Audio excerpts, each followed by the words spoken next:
BJP. మరి నేను అడుగుతున్న మిత్రులారా, ఇవాళ తెలంగాణకు గాడిద గుడ్డిచ్చిన బీజేపీకి మనం ఓటేద్దామా, కర్రు కాల్చి వాత పెడదామా? మీరు ఒక్కసారి చెప్పండి అని చెప్పి నేను అడుగుతున్నా.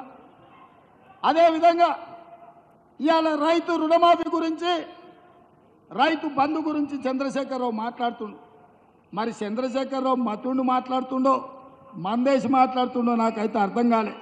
వేసినాక దిగినాక మాట్లాడుతుండో, వేసే ముందు మాట్లాడుతుండో. రైతు బంధు పథకం వేస్తలేరని ఓ సన్నాసోడా, సోయలేనోడా, చవట, దద్దమ్మ, దిక్కుమాలినోడా, దివానగా నువ్వు దిగిపోయినాడు మా భట్టి విక్రమార్క గారి చేతిలో 7 లక్షల కోట్ల రూపాయల అప్పుతోని దివాలా తీసిన సంసారం మొత్తం దివాలా తీసి నెత్తి మీద 7 లక్షల అప్పు పెట్టినావు. ఆయన గట్టోడు కాబట్టి బట్టి ఎట్లో గట్ల తట్టుకొని ప్రతి నెల 1వ తారీఖు నాడు జీతాలు ఇస్తున్నాడు, పెన్షన్లు ఇస్తున్నాడు. ఆయన చేసిన అప్పులకు, ఆయన పెట్టిన ఉద్దెరలకు 5,000 కోట్లు నువ్వు చేసిన అప్పులకు కట్టిండు. 27,000 కోట్ల రూపాయలు బ్యాంకులకు చెల్లించిండు. ఇవాళ ఆల్రెడీ 69 లక్షల మంది రైతులుంటే 64 లక్షల మంది రైతులకు రైతు భరోసా పథకంలో వాళ్ళ ఖాతాల పైసలు వేసిండు. ఇక మిగిలింది 4 లక్షల మంది రైతులే. మిత్రులారా, మీరు రాసుకోండి. ఈ తెలంగాణ రాష్ట్రంలో కాంగ్రెస్ వచ్చిన తర్వాత రైతు భరోసా పథకంలో 7,500 కోట్లలో 69 లక్షల మంది ఉంటే ఆల్రెడీ 65 లక్షల మందికి రైతు భరోసా పథకం వేసినాం. మిగతా 4 లక్షలకు ఈ నెల 8 తారీఖు లోపల ప్రతి చివరి రైతు వరకు, ఆఖరి వరకు ఉన్న వాళ్ళకు అందరికీ రైతు భరోసా పథకాన్ని, మిగిలిన బకాయిలను చెల్లించే బాధ్యత మాది.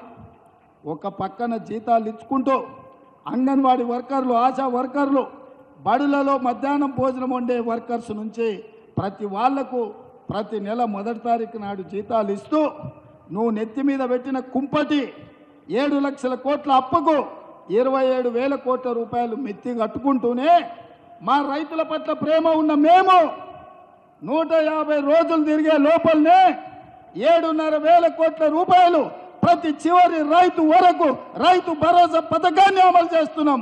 ఈ సన్నాసి సోయి లేకుండా వచ్చి కేసీఆర్ దిగిపోయిండు, రైతు భరోసా ఆగిపోయింది అంటాడు. వస్తావా నువ్వు? మే 9 తారీఖు నాడు అమరవీరుల స్తూపం ఉంది, చర్చ పెడతాం.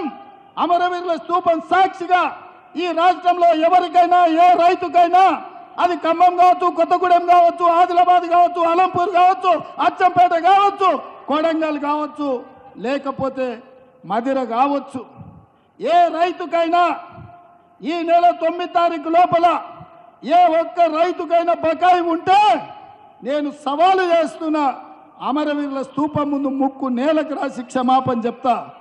ఒకవేళ అందరు రైతులకు రైతు భరోసా పథకంలో నిధులు వస్తే నీ ముక్కు నేలకు రాసి క్షమాపణ చెప్తావు ఆ చంద్రశేఖరరావు అని నేను అడుగుతున్నా. ఆయన సిగ్గులేనోడు, ముక్కు ఎట్లాగింత పొడుగుంది, రాసినా రాస్తాడు. ఏంటంటే రాస్తే కొంచెం అరిగితే పోయేదే ఉందిలే, ఇంత పెద్దగా ఉందని. అట్లాంటోడు ఈరోజు ఈ రాష్ట్రంలో మనకు ప్రధాన ప్రతిపక్ష నాయకుడు ఉన్నాడు. అది మన దురదృష్టం. ఇదే కాకుండా అల్లుడు